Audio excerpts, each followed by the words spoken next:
कश्मीर के राजौरी में जारी एनकाउंटर में देश के 5 वीर सपूतों ने अपनी जान की आहुति दे दी है, लेकिन इस ऑपरेशन में सेना को बहुत बड़ी सफलता हाथ लगी है।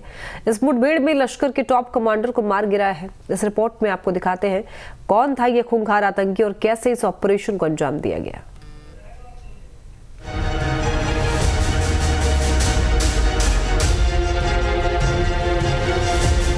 नाम कौरी, पहचान लश्कर-ए-तैयबा का आतंकी।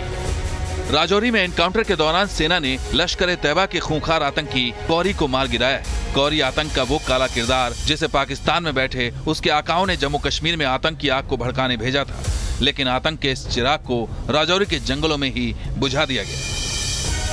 लश्कर आतंकी कौरी पिछले 1 साल से राजौरी और पुंछ में एक्टिव था। डांगरी और कंडी में हुए हमलों का सरगना था कौरी। अफगानिस्तान और पाकिस्तान में भी ली थी ट्रेनिंग। कौरी आईडी बनाने का एक्सपर्ट था, साथ ही स्नाइपर चलाने में भी माहिर था। राजौरी पुंछ में सांप्रदायिक दंगे फैलने, आतंकवाद को बढ़ाने और लोकल यूथ को रिक्रूट करने की जिम्मेदारी दी गई थी। लेकिन कौरी और पाकिस्तान में बैठे लश्कर के सरगनाओं के अरमानों पर इंडियन आर्मी के जवानों की गोलियों ने पानी फेर दिया। कौरी के अलावा इस ऑपरेशन में एक और आतंकी ढेर हो गया। बीते 10 दिनों में लश्कर को घाटी में बड़ा झटका लगा है। 16 नवंबर को कुलगाम में 5 आतंकी मारे गए।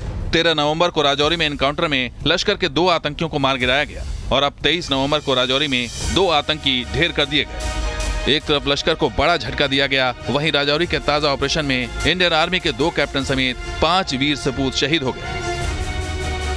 Captain Shubham Gupta, captain MB प्रांजल, पैरा ट्रूपर सचिन लौर, लांस नायक संजय बिष्ट और हवलदार अब्दुल माजिद इस हमले में शहीद हुए। बड़ी दुख के साथ हमें कहना पड़ता है कि हमारे 4-5 जो देश के जवान गए, तो हमें इनका बहुत ही दुख है।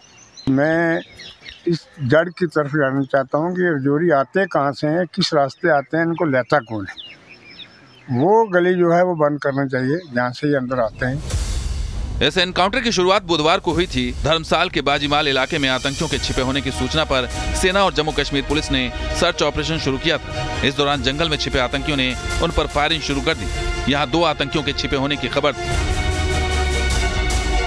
दरअसल पुंछ राजौरी का इलाका आतंकियों के लिए इस वक्त हॉट बेड बन गया है, क्योंकि ऊंचाई वाले इलाकों में बर्फ पड़ने की वजह से आतंकी जम्मू में काफी एक्टिव हो गए। लेकिन इंडियन आर्मी ने एक बार फिर तय कर लिया है कि जो भी आतंकी सरहद पार आएगा उसका अंजाम यही होगा। Team news nation.